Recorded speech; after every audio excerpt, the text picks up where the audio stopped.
Qual a diferença entre voo e volitação? Não, volitação, que a gente quer dizer, é quando a pessoa ela se desloca extrafisicamente a partir da vontade dela. E isso é feito com o psicossoma. Ela pensa e ela vai embora. A vontade dela é a força volitiva. Agora, voo é voar, né? O pássaro voa, isso voa. Agora, a volitação, que eles querem dizer, é justamente isso, que é na base do processo da volição. Por isso que eles dão o nome de volitação. Não fui eu que criei isso, já vem de muito tempo. O senhor comentou hoje que foi à Europa pela primeira vez em 1965. É o mesmo ano da publicação do livro Cristo Espera por Ti. Quais são as relações diretas? Poderia comentar? Sim. O caso é o seguinte: eu recebi o livro Cristo Espera por Ti até 64, 65. Aí nós publicamos o livro. A hora que eu publiquei o livro, que foi lá na SEC, na Comunhão Espírita Cristã, em Uberaba, tinha pessoa então que ficou muito entusiasmada com o livro. É lógico, são pessoas que viveram na França, que viveram em outra vida, na Europa, aquele negócio todo. Mas gostaram demais por causa das descrições do Balzac no livro. Com isso, então, começaram a fazer um movimento para nós fazermos uma viagem à Europa. Eu já tinha falado com o Chico, e a gente já estava estudando inglês, para o Chico ir comigo aos Estados Unidos e à Europa.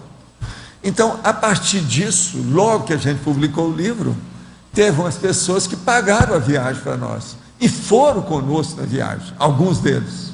Tinha, por exemplo, o Irineu, que era um dentista, muito meu amigo, que ele foi conosco o tempo todo, mas tivemos muitas pessoas que foram, que eles queriam ir com a gente.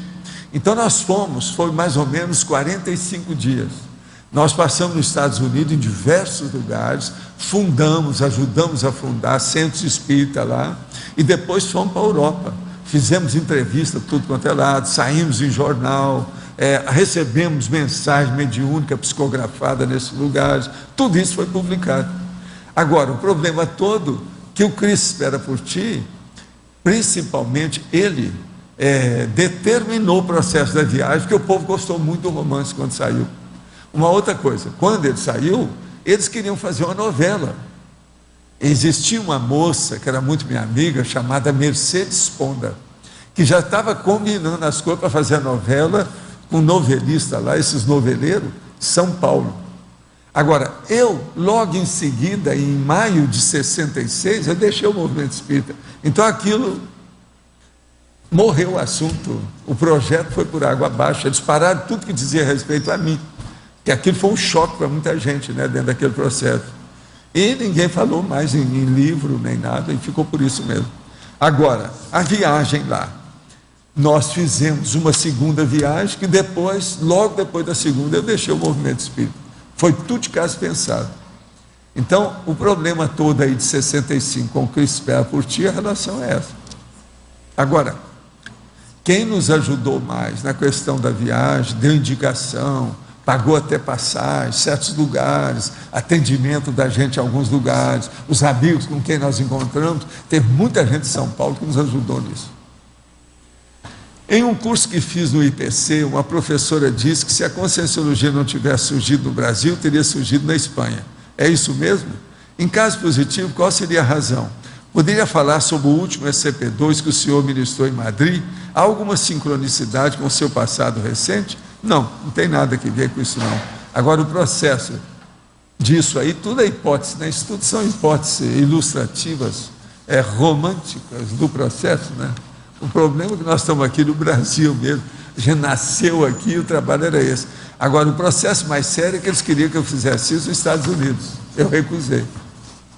Isso foi até 1960 e tantos.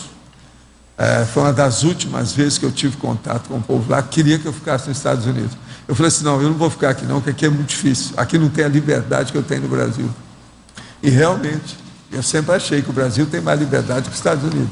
No entanto, lá é considerado o Vaticano da liberdade, quer dizer, é o Papa da liberdade, o país da liberdade, o paraíso da liberdade, tudo conversa fiada, não é nada. A situação não é nada disso, a situação é precária. Vocês estão vendo aí agora, ó, o que é que o Wikileaks mostrou lá, da diplomacia, não tem nada de liberdade. situação é precária. O Brasil tem mais liberdade que lá. Professor, o senhor fala aqui em vontade inquebrantável, na sinergismologia. A gente pode dizer que existe uma vontade inquebrantável mesmo? Eu tenho uma vontade inquebrantável de bater na mesa. Bati. Não existe uma vontade que não nada quebra, então. Esta é a questão. É inquebrável. Aqui, eu quis bater, bati. E não quebrei a mesa. Ok. Não, porque isso é uma discussão que existe, né? Entre vontade férrea e vontade inquebrantável, mas... Não, a melhor coisa, eu vou te dar mais uma boa, é a vontade granítica. Essa também é boa. O povo tem vários qualificativos para vontade, você pode selecionar aí à vontade. Você pode ter uma vontade inquebrantável para selecionar o qualificativo da sua vontade. Outra questão. A vontade, ela envolve não só a questão da vontade em si, mas também o abertismo, quando se trata de aprendizado, né? A pessoa poder aprender ou apreender necessita do abertismo também, né? Nessa questão, a vontade em si só, ela não ajuda a pessoa a aprender se ela não tivesse abertismo para isso. O abertismo é que aumenta, expande e aprofunda a aprendizagem. Presta atenção. Se não tiver abertura, a pessoa para no meio. Então ela fica marcando passo, ela não evolui, ela não desenvolve, não há progresso da ideia. Então o processo todo é esse. O problema é fazer a abertura da vontade da pessoa. Isso é que nós chamamos de abertismo consciencial. Então ela junta a vontade férrea ou inquebrantável com o abertismo, ela tem um nível de aprendizado máximo. Então. Junta a fome com a vontade de comer. Aí vai longe. Potencializa o processo da realização, a técnica de realizar alguma coisa.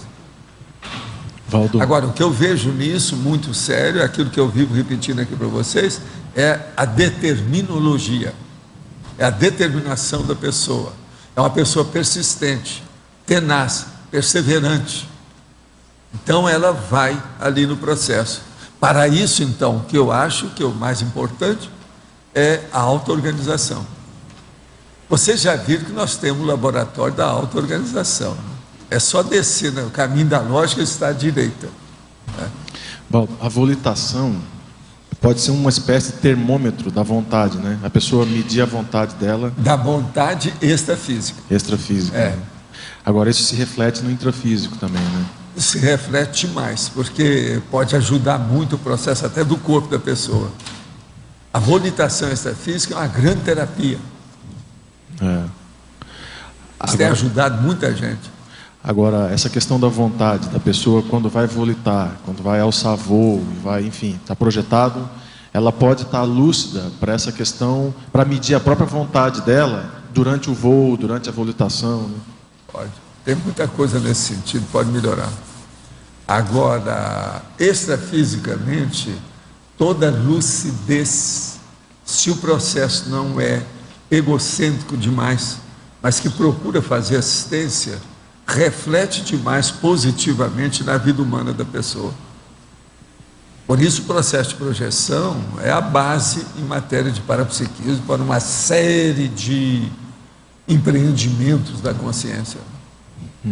Por isso que eu comecei no Instituto a falar mais no início sempre de projeção, a pessoa vê o alcance daquilo, para poder também chamar os intermissivistas, senão não daria conta. Por quê? O processo intermissivista é da intermissão. Uma pessoa que sai em projeção consciente, ela vai para a intermissão, ela volta à intermissão. Então uma coisa puxa a outra, é muito importante isso aí. Entendi. Agora, Valdo, outra coisa, em relação à percepção da vontade, a pessoa perceber a própria vontade. A única forma, a princípio, assim, da pessoa perceber isso é pelo estado vibracional. Isso aí é fácil, é só ela ver os resultados das suas ações.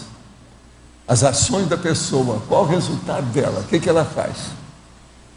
Não, entendi. Ela vê, se a vontade, ela quis fazer alguma coisa, ela vê o resultado, ela fez? Construiu? Então, isso aí mostra a força da vontade. Por quê? nós não podemos pensar só isso que eu estava mostrando para ele aqui, ó. Vou bater na mesa e bato. Isso aqui é fichinho, isso aqui é corretor. O problema nosso é a realização. Agora, os atos complexos de assistência, tudo depende da vontade, porque todo ato nosso depende da vontade. Primeiro a vontade, que é a força maior que nós temos. É a potência da consciência. O resto tudo dimana, ou origina, ou é detonado por aí. O meu ponto é justamente esse. A hora que a pessoa está fazendo o estado vibracional, ou está mobilizando as energias, é que ela percebe o que é, que a vontade é algo palpável. Não, outra coisa, não é concreto. isso. A volicionina é a vontade palpável. Ela vê energia, aquilo que funciona. Então é como se ela tivesse uma outra terceira mão mexendo com a energia. E você sabe que existem determinadas manifestações de fenômeno, parafenômeno, que são assim, né? Existe um processo que você vai à distância. Você sente direitinho o seu programa de energia lá, dentro da clarividência. Você nota perfeitamente aquilo.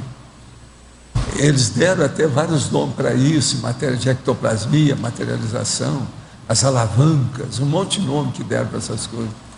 Realmente, é por isso que eu chamo isso de volicionina, que é o combustível da vontade. Isso aí materializa a vontade para a gente. Valdo, como é que você enquadra a motivação dentro dessa questão da vontade? A motivação seria maior? Quando a pessoa ela começa a discernir o alcance da força da vontade dela, a motivação dela também aumenta. Autoestima, motivação, autossuficiência, autoconfiança, tudo aumenta nela, positivamente. Agora, por exemplo, uma coisa muito séria, são determinados pequenos fenômenos que a pessoa consegue parapsiquicamente e que amplia a confiança da pessoa na sua própria vontade. Então, por exemplo, você mexer com alguma coisa fisicamente, isso é muito difícil, mas é possível quando a pessoa insiste. Então, quando a pessoa consegue mexer com o processo dessa, ela vai ver que a vontade dela funciona. Você está entendendo? Então, esse fenômeno, a distância que você faz pela sua vontade, sem mexer com mão, com nada, em nenhum instrumento, isso dá uma força para a pessoa fora de série. Agora, por exemplo, você colocar aquela técnica que eu estava falando, que é uma das coisas mais simples que tem, mas é difícil, não é fácil. Então você coloca um pozinho em cima do armário do lugar que você vai sair do corpo, no seu quarto. E você fecha tudo, não pode ter vento, ar-condicionado, nada disso. E você vai chegar lá e fazer aquilo cair, enquanto você está fora do corpo. Agora, é impressionante a hora que você tem a lucidez, você chegou lá e mexeu para aquilo cair no chão. E o negócio caiu, você viu fora do corpo. Depois você vem para o corpo, chega lá, o negócio está no chão. Isso aí, acabou. Você fez barba, cabelo e bigode de uma vez só. Liquidou com o assunto. Você está entendendo? Agora, é difícil, isso aí também não se consegue, isso de uma tentativa só, alguma coisa assim, não. Tem que insistir muito, criar um ambiente adequado, uma opção de coisa para isso.